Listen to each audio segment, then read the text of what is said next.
Everyone. So last time हमने start किया था फैराडेज लॉ ऑफ इलेक्ट्रोलिसिस। उसमें हमने फर्स्ट लॉ जो है वो डिस्कस कर दिया था, जिसके अकॉर्डिंग क्या था कि कितने सब्सटेंस का अमाउंट एक इलेक्ट्रोड में डिपॉजिट होगा वो डायरेक्टली प्रोपोर्शन होगा कि कितनी हमने इलेक्ट्रिसिटी पास करी है। सेकंड है Faraday's law, second law of electrolysis. अब इस लॉ के अकॉर्डिंग क्या है, when same quantity of charge pass through different electrolytic solutions connected in series, the mass of the substance deposit at their electrode are directly proportional to their equivalent mass। जब क्या होगा, दो हमारे पास electrolytic solution है, जब हम उनमें same quantity of charge पास करेंगे जो सीरीज में कनेक्टेड हैं, तो जो मास होगा सब्सटेंस का जो डिपॉजिट होगा डिफरेंट इलेक्ट्रोड में, वो डायरेक्टली प्रोपोर्शन होगा कि उनका इक्विवेलेंट मास कितना है। जैसे हमारे पास दो सोल्यूशंस हैं, एग्जांपल लेते हैं। एक सोल्यूशन, दो इलेक्ट्रोलाइटिक सेल दिए हैं हमने, जिनको हमने यहाँ पे इसके दो इलेक्ट्रोड्स आगे, जिनको हमने कनेक्ट किया है सीरीज में, और इनको कनेक्ट किया है एक बैटरी के साथ।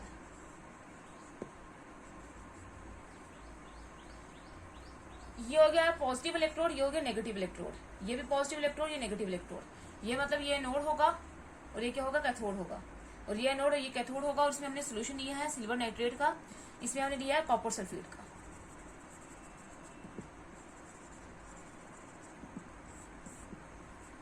तो उसके बाद क्या होगा, कितने अमाउंट ऑफ एजी इसमें बनेंगे, Ag2 पॉजिटिव और Na2 नेगेटिव आइंस, इसमें बनेंगे कॉपर 2 पॉजिटिव और SO4 2 नेगेटिव आइंस। तो पॉजिटिव आइंस जो है वो कहाँ जाके डिपॉजिट होते हैं, नेगेटिव इलेक्ट्रोड की तरफ। जब वहां पे जाके ये डिपॉजिट होंगे तो वहां से जाके इलेक्ट्रॉन को एक्सेप्ट करेंगे। इलेक्ट्रॉन को एक्सेप्ट करने के बाद क्या होगा, इलेक्ट्रॉन को एक्सेप्ट कर लेंगे तो वहां से जाके ये डिपॉजिट हो जाएंगे, जिसकी वजह से इसका वेट जो है वो इंक्रीज हो जाएगा। तो कितने amount of mass of Ag जो है वो डिपॉजिट है, इनका जो रेशियो होगा, कितने अमाउंट ऑफ कॉपर जो डिपॉजिट है वो किसके बराबर होगा, equivalent mass of silver upon equivalent mass of copper के बराबर होगा। मतलब कितना मास Ag का डिपॉजिट होगा वो डायरेक्टली प्रोपोर्शन होगा उसका इक्विवेलेंट मास कितना है, और कितना मास कॉपर का डिपॉजिट होगा वो डायरेक्टली प्रोपोर्शन होगा उसका इक्विवेलेंट मास कितना है। जिसका ज्यादा इक्विवेलेंट मास होगा वही ज्यादा जाके क्या करेगा, इलेक्ट्रोड में जाके डिपॉजिट होगा। अब हम सेकंड लॉ को फर्स्ट लॉ से डिराइव कर सकते हैं। नेक्स्ट है इसकी डेरिवेशन। सेकंड लॉ को कैसे डिराइव करेंगे, फर्स्ट लॉ से। फर्स्ट लॉ क्या था, कितना वेट जो है वो डिपॉजिट होगा वो डायरेक्टली प्रोपोर्शनल होगा कि कितना हमने चार्ज पास किया है। इक्विवेलेंट जो हम प्रोपोर्शनलिटी का साइन आके Z का साइन निकाले थे, जो क्या था, इलेक्ट्रोकेमिकल इक्विवेलेंट। फर्स्ट सेल के लिए जो AgNO3 का सेल था उसके लिए क्या होगा, W1 is equal to Z1 into Q1। योगी इक्वेशन फर्स्ट, योगी इक्वेशन फर्स्ट। सेकंड सेल के लिए क्या होगा, हमने क्या किया था, उस सेल को कनेक्ट किया था सीरीज में और same amount of electricity pass करी थी।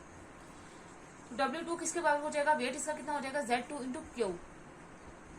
ये Q जो है वो सेम रहेगा, Q1 is equal to Q2 किसके बराबर, Q के बराबर रहेगा, क्योंकि हमने सेम अमाउंट ऑफ इलेक्ट्रिसिटी जो है वो पास करी है। जब हम इनको कंपेयर करेंगे तो क्या आ जाएगा, W1 upon W2 is equal to Z1 upon Z2 is equal to E1 upon E2।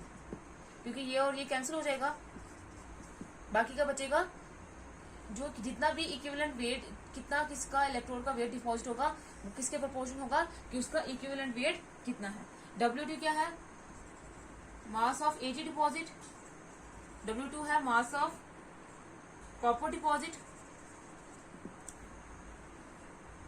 ये क्या है, electrochemical equivalent of Ag silver, और ये है equivalent electrochemical equivalent of copper, और ये है इक्विवेलेंट मास ऑफ सिल्वर, और ये है इक्विवेलेंट मास ऑफ कॉपर।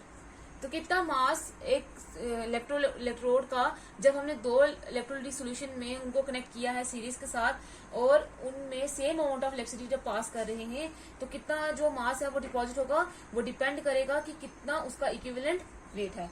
ये है किसका, सेकंड लॉ ऑफ इलेक्ट्रोलिसिस।